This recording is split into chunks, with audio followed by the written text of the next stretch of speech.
পিরোজালি union BNP আয়োজিত ইফতার ও দোয়া মাহফিল অনুষ্ঠিত হয়েছে উৎসবমুখর পরিবেশে। অনুষ্ঠানে প্রধান অতিথি হিসেবে উপস্থিত ছিলেন গাজীপুর ০৩ আসনের সংসদ সদস্য অধ্যাপক doctor S M Rafiqul Islam Bachchu. প্রধান অতিথির বক্তব্যে তিনি বলেন, দীর্ঘদিন পর বিএনপির নেতাকর্মীদের মাঝে প্রাণ চাঞ্চল্য ফিরে এসেছে।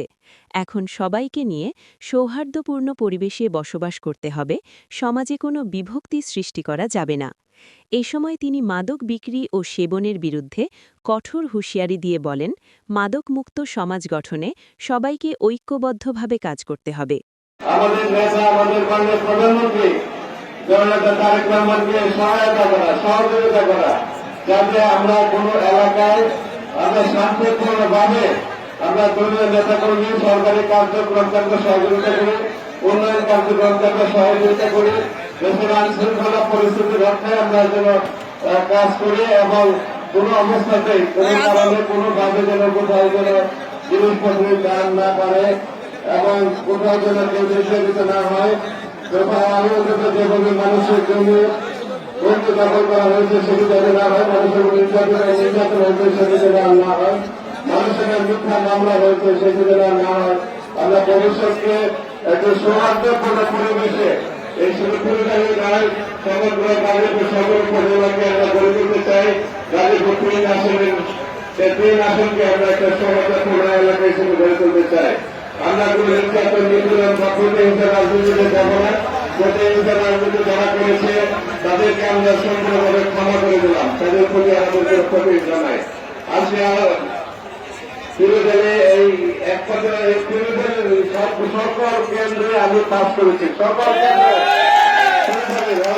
মানুষের কাছে আমি কৃতজ্ঞতা জানাই। আমি বিশ্বাস করি যে এই যে দলের পরিবেশ পরিস্থিতি আজকে যে সামনে দিকে এগিয়ে যাচ্ছে, দলের শক্তি আরো বৃদ্ধি পাচ্ছে, এটি যেন আরো বৃদ্ধি পায়। কারণ পিরোজালি হল বিএনপির ঘাঁটি, ঘাঁটি যেন ভবিষ্যতে থেকে ঘাঁটিকে আরো শক্তিশালী করার জন্য আপনারা যা করতে পারবেন আমাকে আমি তাই করবো। বিভিন্ন সময় উন্নয়ন ছিল, আমরা চেষ্টা করবো যাতে ভবিষ্যতে এই পিরোজালি থেকে আমরা যেন এই উন্নয়ন কার্যক্রম শুরু করতে পারি। আর এই জন্য তারা পরিচালনা শুরু করেছি উন্নয়ন কর্মকাণ্ডের মধ্যে প্রশাসনের সাথে আমাদের কথা হয়েছে। আমাদের যেসব জায়গায় উন্নয়ন করা দরকার, উন্নয়ন কার্যক্রম করা দরকার, রাস্তাঘাট করা দরকার, শিক্ষা প্রতিষ্ঠান করা দরকার, আমরা ইনশাল্লাহ আপনাদের সহযোগিতায় সকলের সহযোগিতা আমরা কার্যক্রম করে পরিচালনা করবো। আপনার নিশ্চিন্তে থাকেন, আগামী দিনের আগামী দিন অবশ্যই ভালো হবে, অত্যন্ত সুন্দর হবে এবং পঞ্চদাসের মামুরা আছে তাদেরকে ধন্যবাদ জানাই।